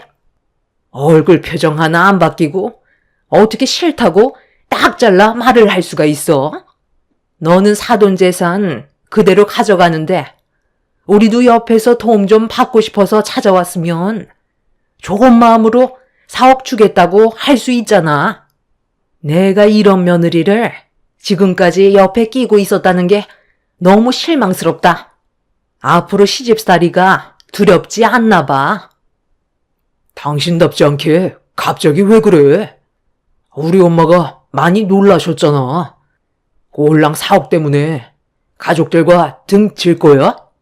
그동안 엄마가 당신을 얼마나 아꼈는지 몰라? 아주 잘 알지. 내가 왜 그걸 모르겠어. 일 시키기 전날에 항상 전화하셨잖아.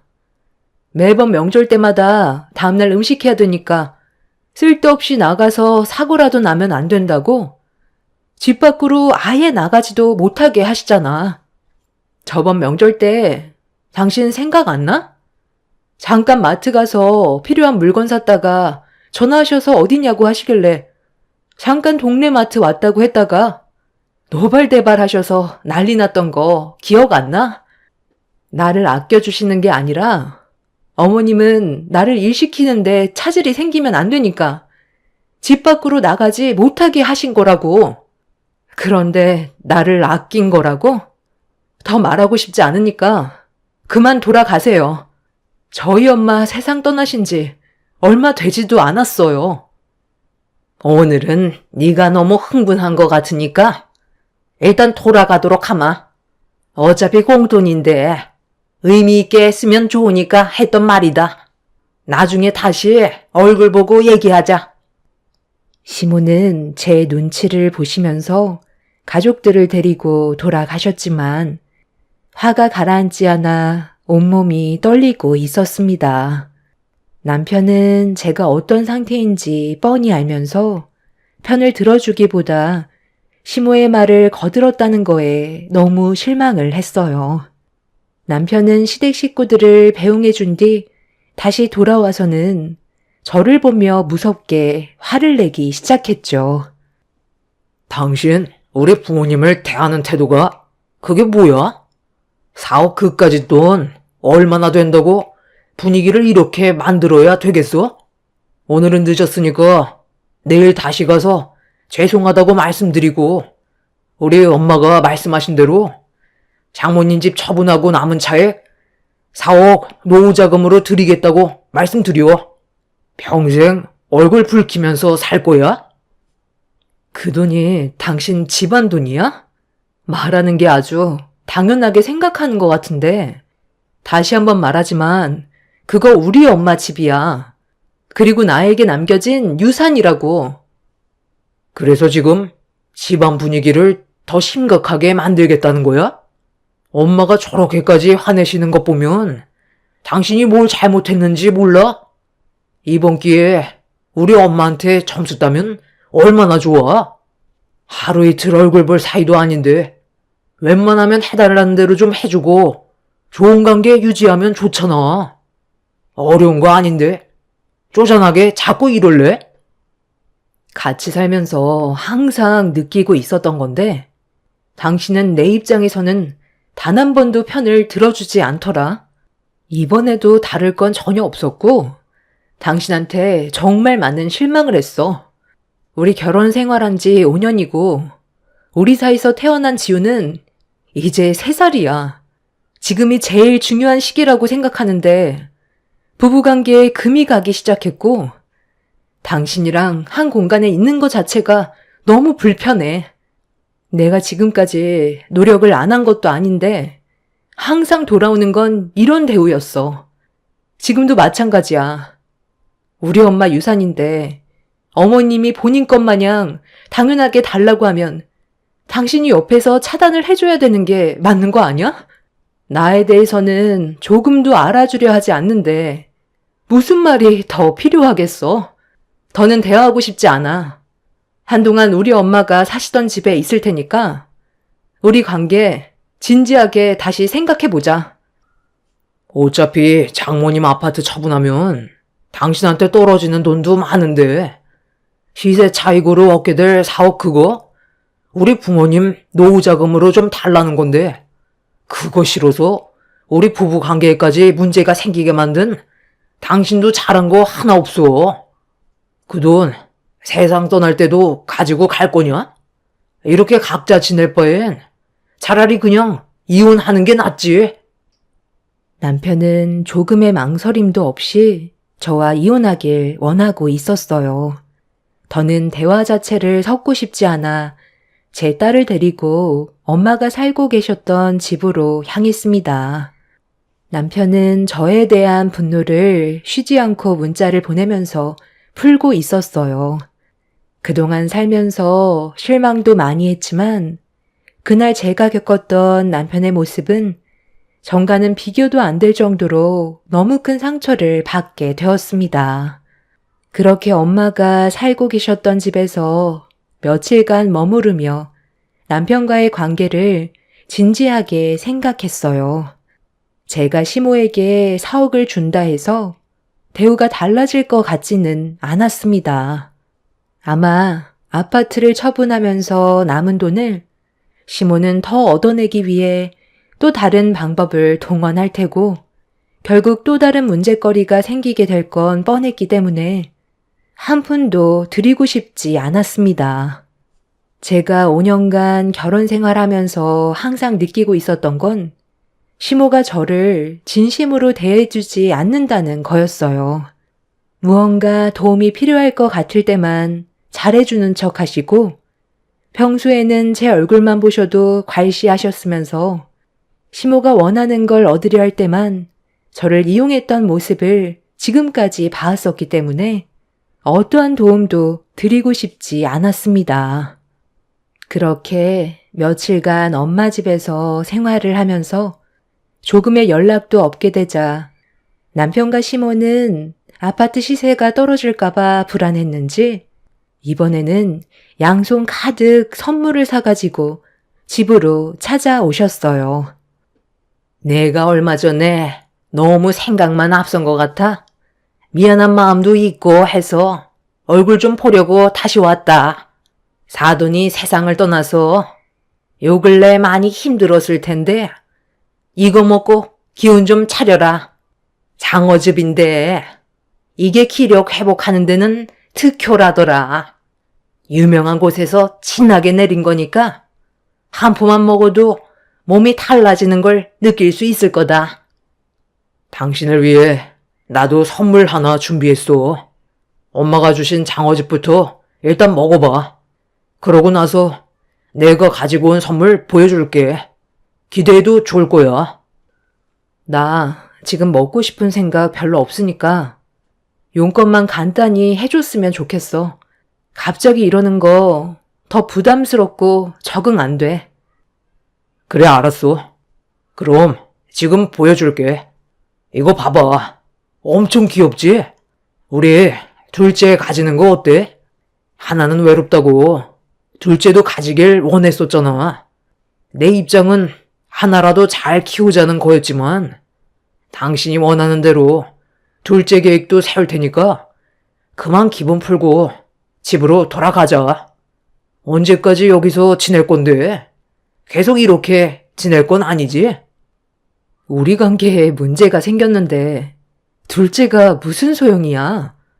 지금은 지유 하나 키우는 것도 얼마나 힘든 줄 알아? 당신이 육아에는 손가락 하나 까딱하지 않는데 둘째까지 나오면 내가 살아남을 수 있을 것 같아? 둘째를 가지자고 했던 건 지유 낳고 1년 뒤였어. 그때까지만 해도 당신이 이 정도는 아니었는데 지금은 예전의 모습을 찾아볼 수 없을 정도로 완전히 다른 사람이 되어버렸는데 굳이 둘째까지 가질 필요는 없을 것 같더라고. 그래서 지금까지 아무 말도 안 하고 있었던 거야. 앞으로 우리와 함께 지내는 동안 얼굴 붉힐 일이 없다는 건 말이 안 되지만 그래도 서로 이해하고 조금이라도 신경 써준다면 분명 좋은 관계를 유지할 수 있을 거다. 네가 잠깐 주춤하고 있는 동안 벌써 부동산 시세가 1,000만 원이나 떨어진 거 아니? 서둘러 처분하지 않으면 앞으로 계속 떨어지게 될 거다. 오죽했으면 내가 너한테 장어집까지 내려서 찾아왔겠니? 내 아들이 베네 쪼고리까지 사와서 네가 원하는 아이까지 가지겠다는 말까지 했겠냐고. 앞으로 더 떨어질 게 눈에 보이는데 분위기 탔을 때 빨리 처분하고 빠지는 게 제일 좋은 방법이다. 굴러 들어온 돈을 왜 다 걷어 차려 하는 건데?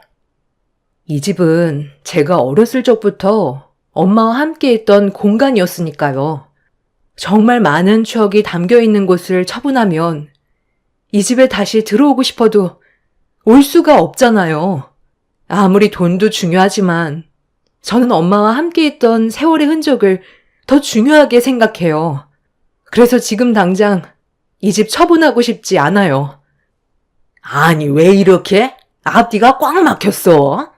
그 추억 때문에 당장 먹고 살 수 있는 돈을 날려먹겠다고? 너 정말 이기적이구나. 애도 생각해야지.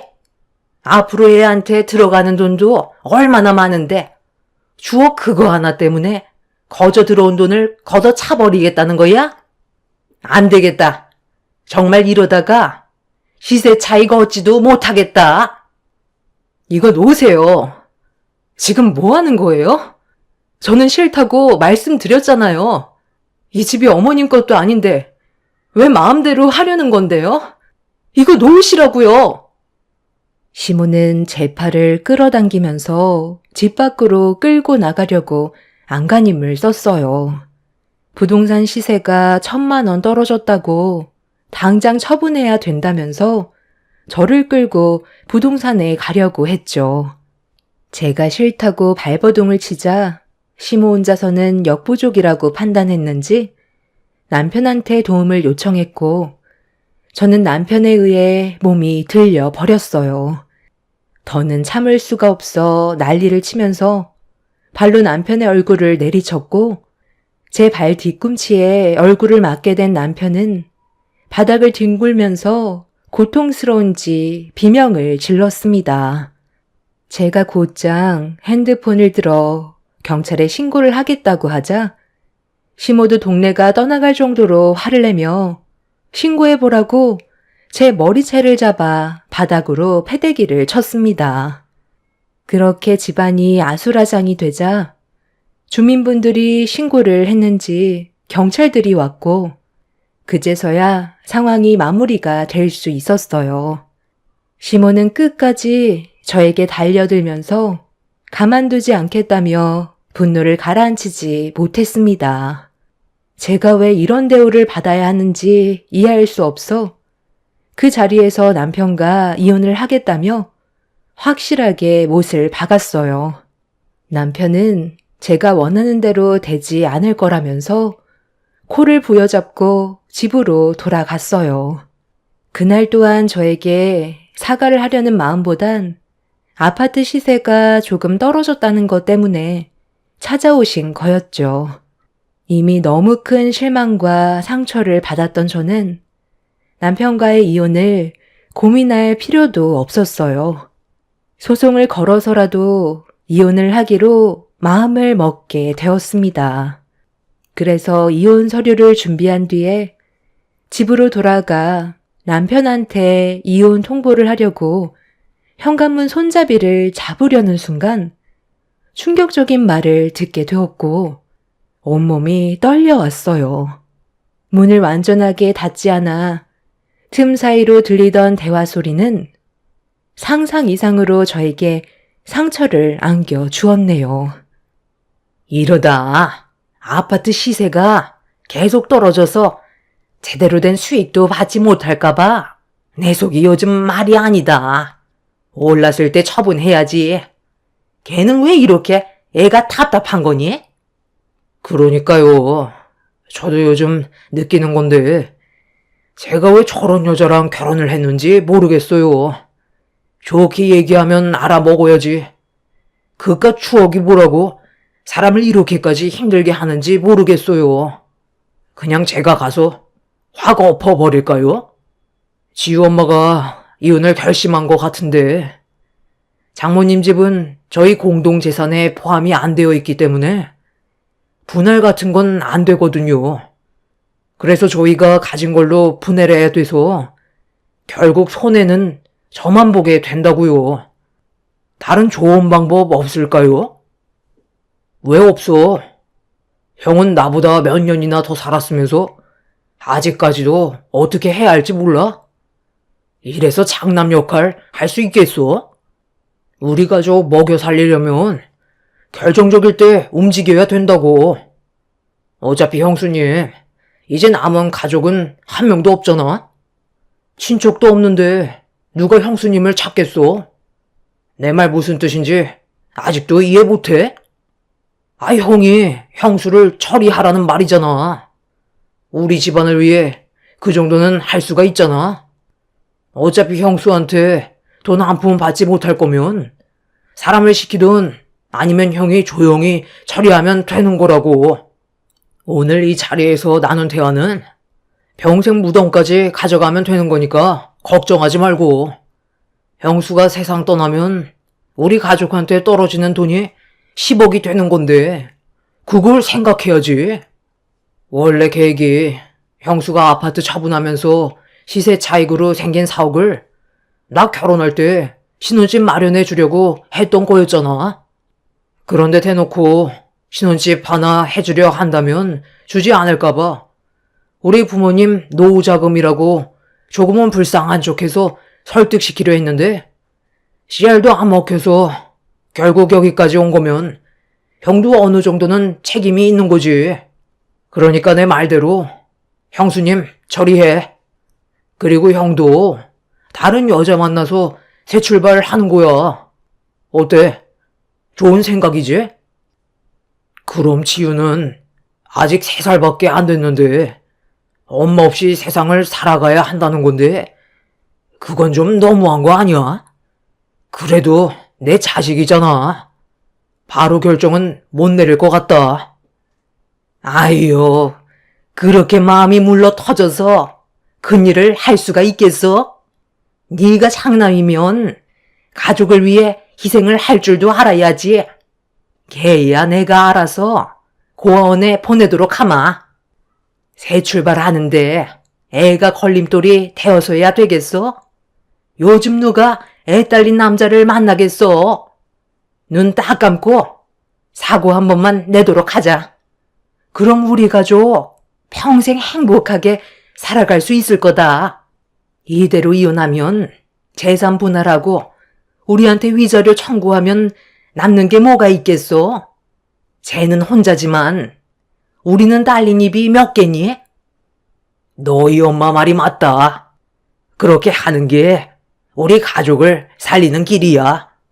막내 아들 신혼집 하나 마련해주고 남은 돈으로 여유 있게 생활하면 얼마나 좋니? 돈 걱정 없이 편하게 여행 좀 다니면서 남은 인생 살아가고 싶구나. 우리 큰아들이 엄마 아빠 소원 들어줄 수 있을 거라 믿고 있으마. 인생은 한 번뿐이야. 알았어요. 제가 짊어질게요. 눈 딱 감고 사고 한 번 내면 되는 거잖아요. 가족을 위해서 그거 하나 못하겠어요? 10억이 바로 앞에 있는데 한번 해보죠. 저희가 세운 계획이 순조롭게 되기 위해 짠 한번 할까요? 그동안 제대로 된 효도 한번 못해드렸는데 이번 기회에 확실하게 마무리 지어서 효도해 드릴게요. 뭐라고? 다시 한번 말해봐. 방금 뭘 어떻게 한다고? 교통사고로 나를 세상 떠나게 하고 우리 엄마가 남겨주신 유산을 너희들이 먹겠다는 거야? 어떻게 사람의 탈을 쓰고 그런 일을 저지를 생각을 다 하는 거지? 진짜 역겹다 못해 토할 것 같다. 당신은 나랑 함께한 5년의 세월은 아무것도 아니었던 거야? 그리고 우리 지우를 고아원에 보내겠다는데도 어떻게 아무렇지도 않게 수긍할 수가 있어? 내가 오늘 너희들의 대화를 듣지 못했다면 나는 아무것도 모른 채 세상을 떠날 뻔했었네. 가까이 오지 마. 지금 내 신변을 보호하기 위해 경찰에 신고했거든? 내 몸에 조금이라도 손대는 순간 가만두지 않을 거야. 가까이 오지 말라고 했잖아. 진짜 되는 거 하나 없네. 형, 어차피 이렇게 된 거 경찰들 오기 전에 빨리 처리하는 게 좋겠어. 아파트에서 떨어뜨려 버려. 그냥 단순 사고였다고 하면 되는 거잖아. 뭐? 지유를 안고 있는데 어떻게 그래? 당신이 그냥 우리 엄마한테 아파트 처분하고 4억 줬으면 이런 일도 안 생겼잖아. 좋게 해결하자고. 그러니까 내가 얘기했을 때 서둘러 처분했으면 얼마나 좋니? 쓸데없는 생각하지 말고 우리한테 4억 넘겨라. 그럼 모든 게 해결된다니까. 형, 뭐하고 있어? 이러다 경찰 오면 우리만 더 불리해진다고. 그냥 눈 한번 딱 감고 밀면 끝인 거라고. 우리 가족을 생각해. 형은 우리 집안 가장이잖아. 가까이 오지 말라고 했잖아. 당신 정말 미쳤어? 내 품에 지우를 안고 있는 거 안 보여?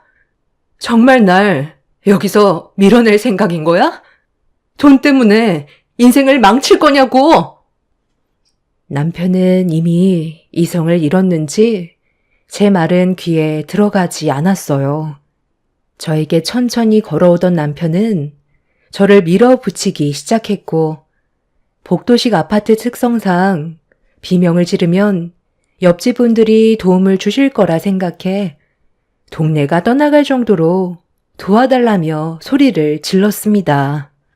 남편은 흥분해서 제품에 안겨있던 아이와 저를 강하게 들어 올리려 했어요. 안간힘을 쓰자 남편 혼자서 역부족이라고 판단했는지 시동생에게 도움을 요청했고, 제가 몸이 들려서 아이와 함께 난간에 들어 올려지는 순간 주민분들이 달려와 남편과 시동생을 제압했고, 뒤이어 경찰들이 남편과 시동생을 연행했습니다. 하마터면 저와 제 아이는 두 번 다시 세상의 빛을 볼 수 없게 될 뻔했었죠. 저는 다리에 힘이 풀려 정신이 나간 상태로 아이를 안고 있었는데, 아이와 제가 떨어지지 않으려 온 힘을 다 짜내서 그런지 힘이 하나도 남아있지가 않았어요. 힘겹게 고개를 들어 정신을 차리고 있는데 시모가 저를 노려보고 있었습니다. 저는 천천히 몸을 일으켜 거실에 있는 시모에게 걸어갔어요. 그리고 두 모자가 웃고 떠들며 먹던 술상을 엎어버린 뒤 효도는 법적 처벌을 받게 될 남편한테 받으라며 시모 얼굴에 이혼장을 사정없이 날렸습니다. 시모는 그 자리에 주저앉았고 저는 뒤돌아 연행이 되고 있는 남편과 시동생의 뺨에 손을 올려 붙였어요. 그리고 지금 현재 남편과 시동생을 상대로 법적 소송 중에 있습니다. 일단 징역을 살게 하고 싶긴 한데 제가 그 인간들이 나눈 대화 녹음과 저를 해하려 했다는 모든 상황이 전부 인정이 되었지만 직접적으로 어떠한 일이 벌어진 게 아니었기 때문에 징역에 대한 처벌은 이루어지기 힘들 것 같다는 말을 듣게 되었어요. 그래서 합의 보는 식으로 끝내는 게 제일 좋은 방법이라며 그 인간들에게 벌을 줄 수 없다는 말에 지금 상당히 큰 충격을 받은 상태입니다. 저와 아이가 떨어졌어야 처벌이 가능하면 그게 무슨 소용이 있겠어요. 요즘 제일 불안한 건 그 인간들이 저에 대한 분노로 또다시 해를 가할까봐 걱정에 잠도 안 오고 있습니다. 그래서 지금 살고 있는 집을 처분하고 다른 지역으로 이사를 갈까 생각 중입니다. 아이를 지키기 위해서라도 제가 내린 결정이 제일 현명한 방법 같아요. 돈 때문에 절대로 해선 안 될 짓을 저지르려 했던 그 인간들이 두 번 안 그럴 거란 보장은 없기 때문에 피하는 게 맞는 것 같다고 생각해요. 다시는 그 인간들 얼굴을 보고 싶지 않을 뿐입니다. 제 사연 들어주신 분들, 돈 때문에 집안이 무너지는 경우가 있으셨나요? 저도 이번이 처음 겪게 된 일이라 아직까지 충격에서 벗어나지 못하고 있는 중입니다. 하루빨리 모든 걸 털어버리고 새 삶을 살았으면 좋겠어요. 여러분들의 가정에는 돈 때문에 불화가 생기는 일은 없길 바랍니다. 감사합니다.